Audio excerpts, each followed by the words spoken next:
big dirt bike kids, dirt bike fans, whatever. You know who you are. Kind of exciting day today. So, see the 18500 behind me here? She's pretty much all together. I got a lot done on that thing the last couple weeks, just kind of messing around here and there an hour at a time, but boring stuff, you know, like throwing the chain on and stuff like that. But you did see we got the wheels and the tires and all that stuff built. But today,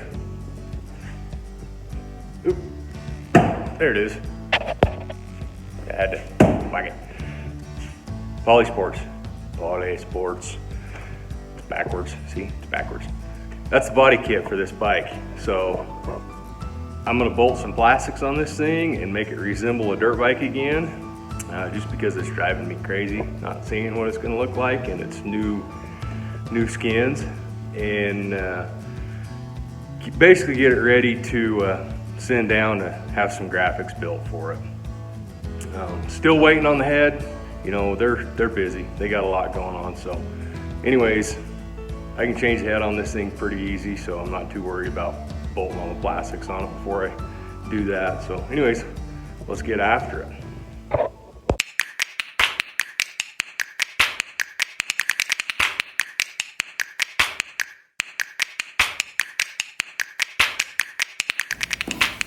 Don't forget the Loctite.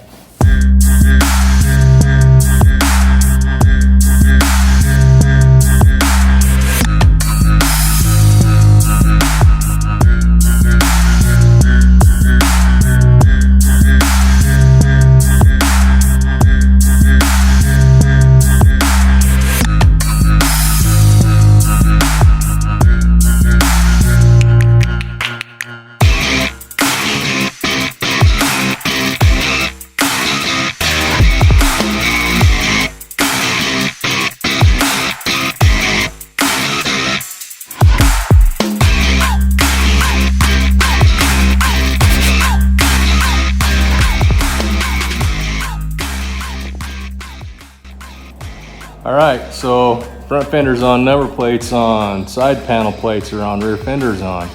And actually on the other side, I've got the shrouds on. So that kind of gives you an idea of what she's gonna look like. But the only modification to the entire plastics on this bike I had to do is I have to trim the bottom of the front shroud right here for clearance for this pipe.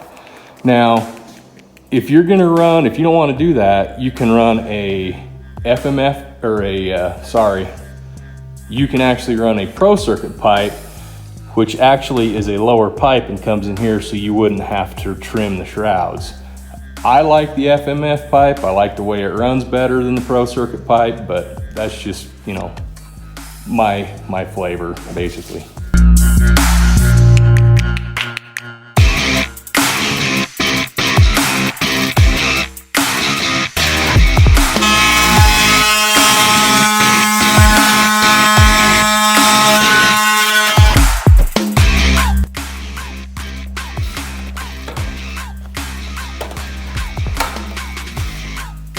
Better.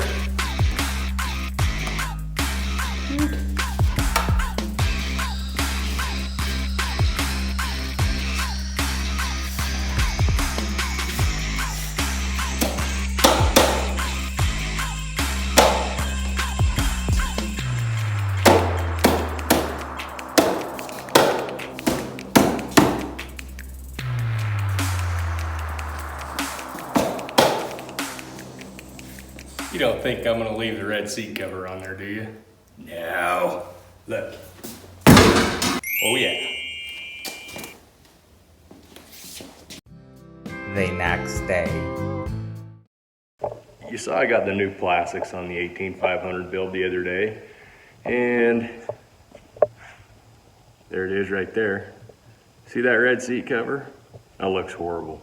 So today, I'm gonna pull that seat cover off and throw a new one on. I'm gonna show you what I do to make it easy, at least easy for me.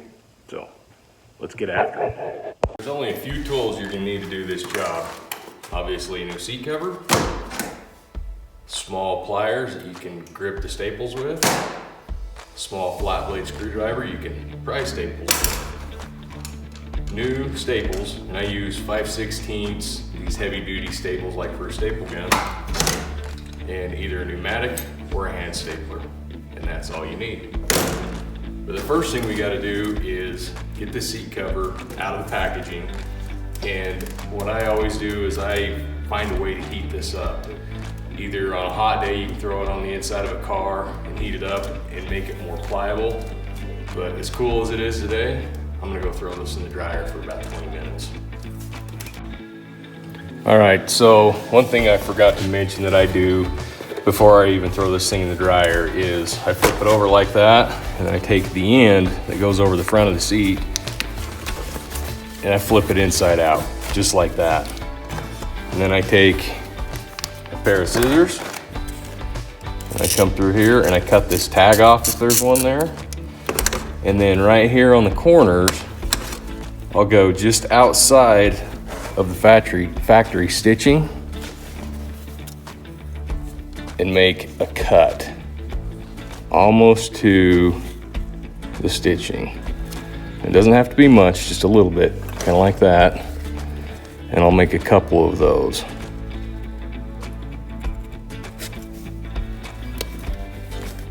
And it's what this does. I'll show you what this does. Turn it back inside out. So I did this side and didn't do this side.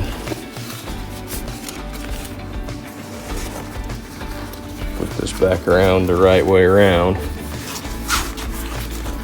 If you look up in there, you see that seam is bunched up in the corner, and that's going to leave a funny bump on the edge of the seat.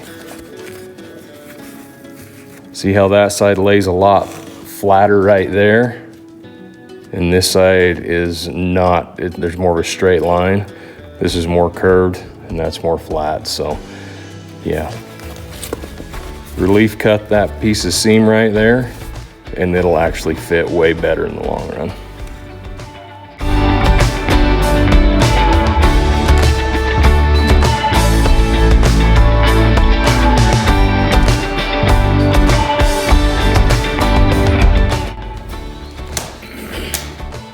So I got the seat cover all warmed up. That's the one thing I'm gonna do here.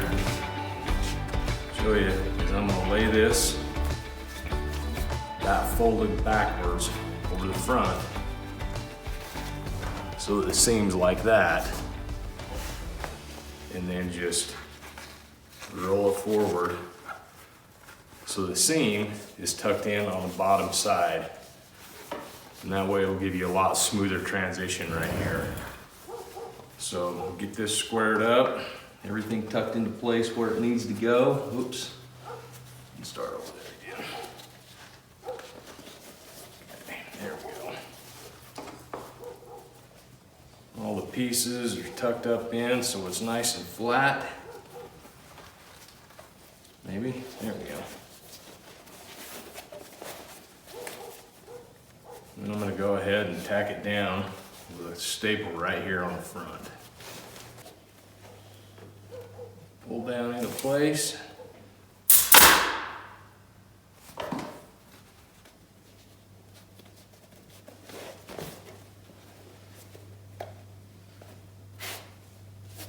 Yep. Then I'm gonna take it back and line the cutouts up where the seat bolts go in. Just like that. Just like that.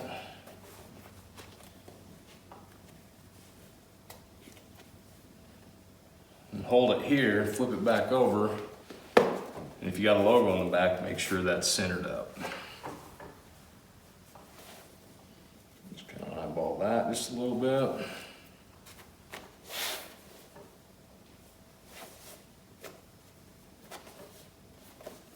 Perfect. Double check the cutouts. Back a little like this.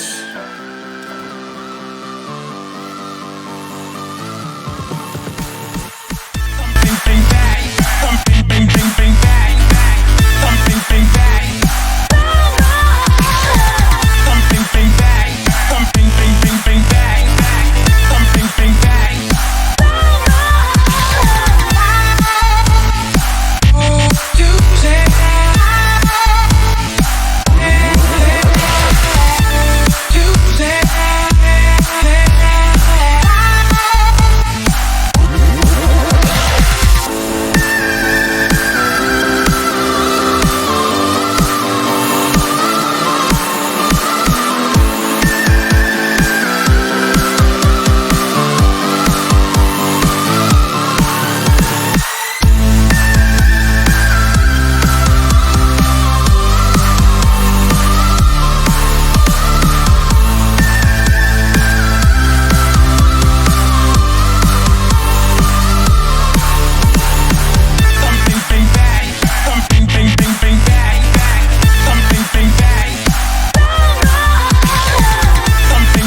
Yeah, that looks a lot better.